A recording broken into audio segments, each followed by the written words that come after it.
Pawan Duggal makes the very critical point. 2 weeks in Geneva, a bunch of Sarkari Babus get together, they sit there. Do you think the internet can be controlled like that? Which world is the government living in?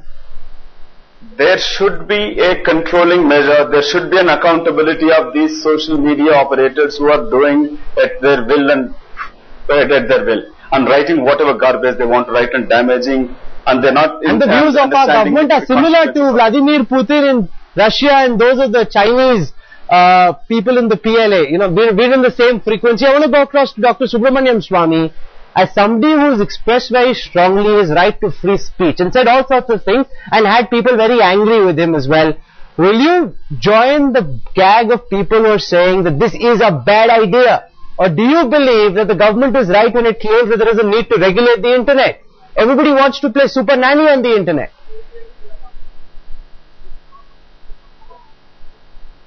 Well, it's if there's a disease, it's a question of choosing the appropriate medicine. This is the most stupid thing I've ever heard, because it violates the International Covenant on Civil and Political Rights, which the Indian Parliament has ratified, and therefore I can't see how this can have any legislative significance for us. Secondly, even if they were to do it, they'll have the Parliament to pass it. They are going to have a hard time getting it past Rajya Sabha, at least I know.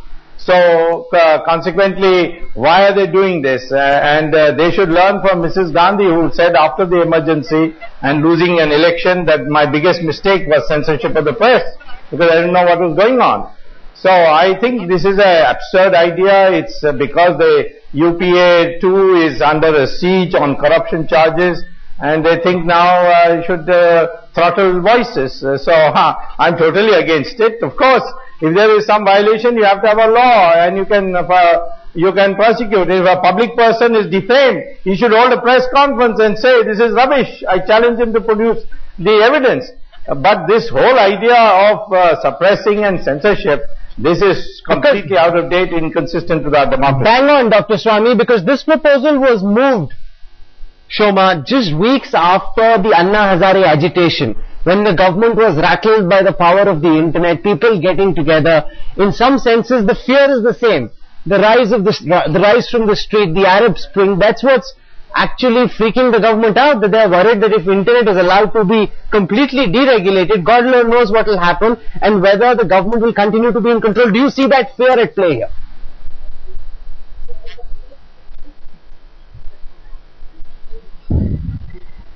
You know, I wouldn't come to assumptions, because by and large one prefers to go with the fact. So I don't know whether the desire to bring in the IT amendment rules is a response to the Anna Hazare movement, because, you know, they can control the internet. Shoma, this goes way beyond the IT amendment rules. This is not just about the IT amendment rules. This goes way beyond that. The fact that the government now wants to get together with all the governments of the world and take over the internet. What are the risks, Sanjeev, that would be posed if this were to happen?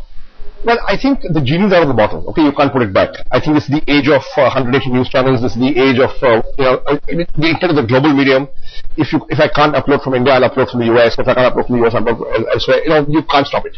Okay, even the most draconian authoritarian regimes in the Middle East could not stop it. In China, they can't stop it. Okay, in Iran, they could not stop it. So I think you can't do it. As simple as that. Because you will end up getting crucified.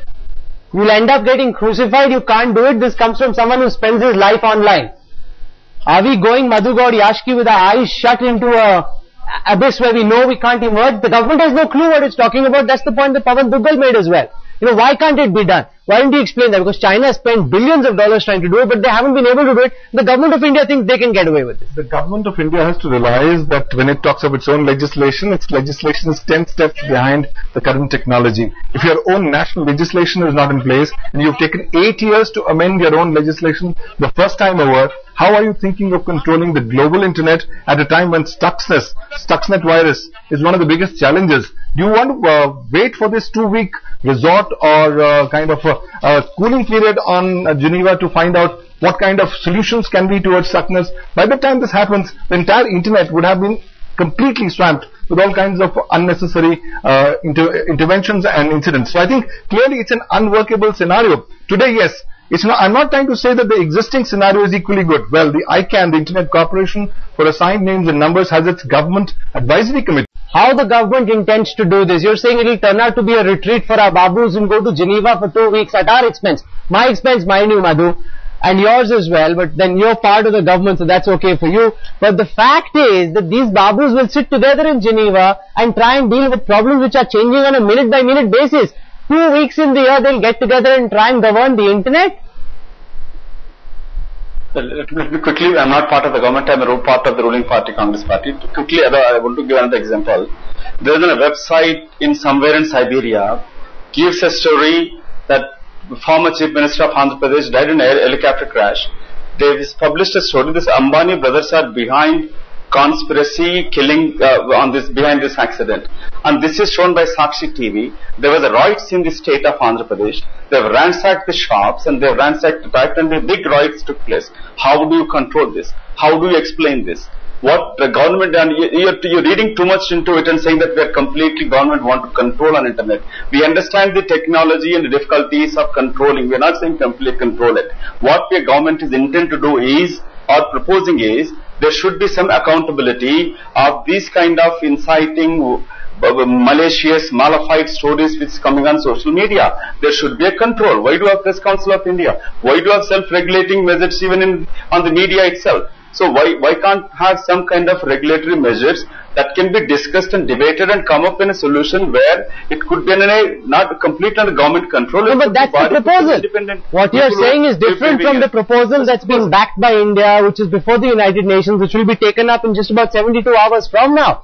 That is for 50 nations to come together and control the internet. That's the proposal that's been moved, but you've raised a very serious question.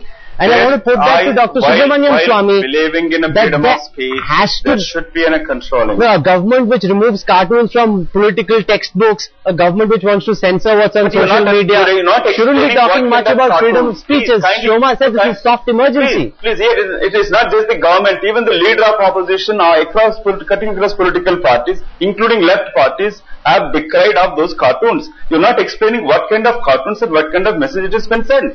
Okay, Dr. Subramanian Swamy, one of the interesting things is when this proposal was formally submitted before the United Nations. Rahul, may I come in on this? Yes, Shoma.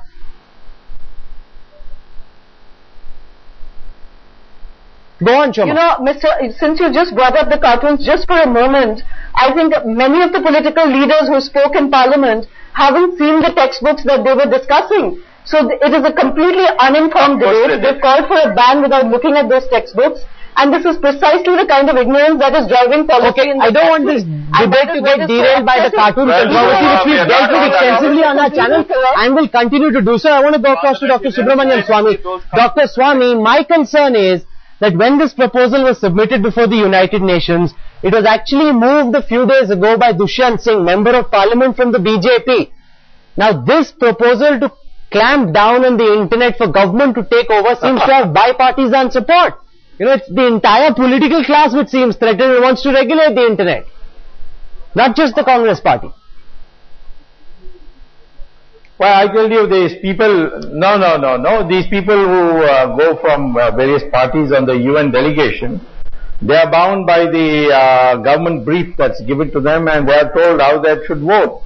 Of course, Dushyant should have taken a stand and said, I am sorry, you give this to somebody else. I'm not going to be party to it. He should have said that. But generally, this is the briefing that is given before a delegation goes, that you have to go by the government stand.